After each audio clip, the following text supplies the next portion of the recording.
नमस्कार मंडळी, स्वागत आहे मराठी चैतन्य या YouTube चॅनलवर। आज आपण जाणून घेणार आहोत गणपतीला एकदंत का म्हणतात। चला तर मग सुरू करूया। पहिली कथा। गणेश पुराणानुसार एकदा ऋषी परशुराम भगवान भोलेनाथांच्या भेटण्यासाठी कैलास पर्वतावर पोहोचले।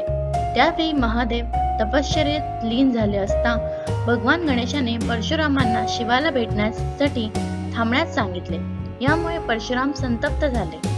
यानंतर गणपती आणि परशुराम यांच्यात युद्ध झाले। या दरम्यान परशुरामाच्या प्रहारामुळे गणपतीचा एक दात तुटला। गणपती वेदनेने विवळू लागले। गणपतीचे दुःख पाहून माता पार्वती परशुरामावर कोपली। नंतर ऋषी परशुरामाने देवी पार्वतीची क्षमा मागितली आणि बाप्पाला त्यांची शक्ती, सामर्थ्य आणि ज्ञान परत दिले। दुसरी कथा।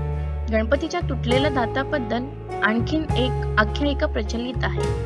एकदा कार्तिकेय आपल्या कामात मग्न होता। गणपती त्यांच्या कामात वारंवार अडथळे निर्माण करत होते। त्यामुळे संतप्त झालेल्या कार्तिकेयाने गणपतीचा एक दात तोडला। महादेवांच्या सांगण्यावरून कार्तिकेयाने गणपतीला तो दात परत केला। पण त्याच वेळी गणेशजींना हा तुटलेला दात नेहमी हातात ठेवावा लागेल असं सांगितले गेले।